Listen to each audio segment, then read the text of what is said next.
मैंने अपने inbox check किया तो उसमें काफ़ी मैसेज थे और कुछ लोगों ने ये बोला पर्सनली कि आपका कंटेंट सही है और आप ऐसी मेहनत करते रहिए और जो भी क्लास का हो आप डालते रहिए, बस थोड़ा से विस्तार से कीजिएगा जिससे मुझे भी समझ में आए। कुछ लोगों ने पढ़ाई अपनी बंद कर दी, वो भी सीखना चाह रहे हैं सवालों को, तो फिर मैं अपने सवालों को अगर थोड़ा डिटेल में ले जाऊँ तो जो बच्चे पढ़ने वाले होते हैं उनको पता होता है सवालों के बारे में, तो ये ना सोचे कि आप सर डिटेल में बहुत बताते हैं। तो कोई नहीं, क्षमा मांगना चाहूँगा तुमसे, डिटेल में बताना पड़ रहा है। किसी ने कहा है मुझसे, दो चार लोगों ने कहा ज़्यादा कि आप अपनी वीडियो जो है डिटेल में बनाएं जिससे मुझे भी समझ में आए। जैसे पढ़ाई बंद कर रही तब भी कोई दिक्कत नहीं, उनकी चीज़ें उनके फॉर्मूला जो हैं वो भूल गए हैं, पर इसलिए मैं उनको फॉर्मूला भी लिख देता हूँ ताकि उनको सवाल समझने में परेशानी ना हो। और बच्चे तुम लोग थोड़ा धैर्य बनाए रखें, चलते सवाल की तरफ। अगर आपका सवाल डिटेल में हो रहा है तब भी वीडियो को फुल वॉच करें और फिर थोड़ा जल्दी फास्ट कर देखने लगे, कोई दिक्कत नहीं। ये ट्रिग्नोमेट्री से सवाल है और यूपी बोर्ड क्लास 10 में आने के फुल चांस है 1-2 नंबर में। चलते सवाल की तरफ। इस प्रकार के सवाल जरूर देखें जो आपकी परीक्षा के व्याप से इंपॉर्टेंट है, और जो लोग सीखना चाह रहे हैं वो तो सवाल को देखें, डिटेल में करवाऊंगा।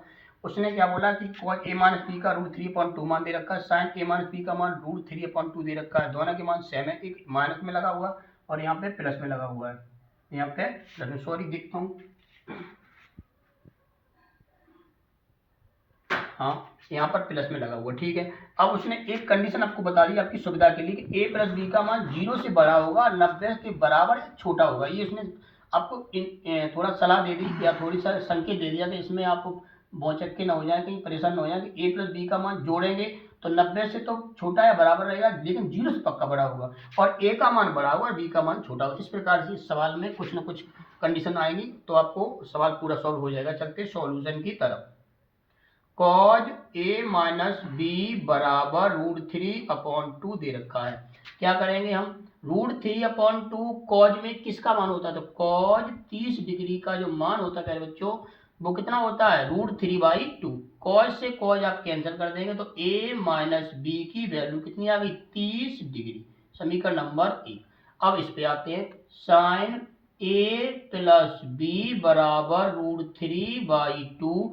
अब √3/2 साइन में किसकी वैल्यू होती है, तो साइन 60 डिग्री की, जो साइन 30 का वो साइन 60 का, जो साइन 30 का वो cos 60 का मान होता है। साइन से साइन मैंने काट दिया तो a प्लस बी का मान कितना आ गया, 60 डिग्री। देखो उसने बोला था a प्लस बी का मान 90 से कम होगा, बराबर हो सकता है 0 से बड़ा, तो a प्लस बी का मान 0 से बड़ा है, 90 से छोटा है, 90 के बराबर नहीं हो पाया, कोई दिक्कत नहीं।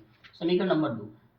और आपको पता है कि इसमें ए और बी के जो मान निकले उसमें ए का मान बड़ा होगा, बी का मान छोटा। इसको देखो, मैंने एक आपको इस पिछली क्लास में मैंने करवाया, इसकी एक टेक्निक होती है जिसे निंजा टेक्निक आप कह सकते हैं, कि अगर ए और बी दो वेक्टर हैं, सॉरी दो वेरिएबल हैं एक्स और वाई, और उनका एक योग दे रखा, फिर एक्स और वाई दो वेरिएबल, उनका इनका डिफरेंस और उनका योग दे रखा है, तो उनमें दोनों वेरिएबल का मान कैसे निकालें, तो सिंपल तरीका क्या है, आप अगर ए का मान निकालें, पहले वाले वेरिएबल का मान निकालें तो कैसे निकालेंगे, ए बराबर, इसे आप एक्स मानो या ए मानो, ए बराबर क्या करोगे, जो वैल्यू दे रखी है उनको दोनों कुछ ऐड कर दो, 30 प्लस के 60, और दो दो वैल्यू ऐड की, दो का लगा दो भाग, 360 90, 90 का आधा कितना हो गया, 45 डिग्री, तो ए का मान 45 डिग्री आ गया। अब क्या करते हैं, बी का मान निकालेंगे, तो बी बराबर क्या करेंगे, अब की बात इस वाले वैल्यू को और इस वाले वैल्यू की क्या करेंगे, डिफरेंस कर देंगे, घटा देंगे। तो अब घटाने के लिए क्या होता है, बड़े में छोटा घटाएंगे, डिफरेंस मतलब क्या होता है, बड़े में छोटा, तो 60 में से 30 घटा देंगे, 60 माइनस के 30 मैंने घटा दिए, दो हमने अंक दो वैल्यू घटाएंगे तो दो का लगा देंगे भाग,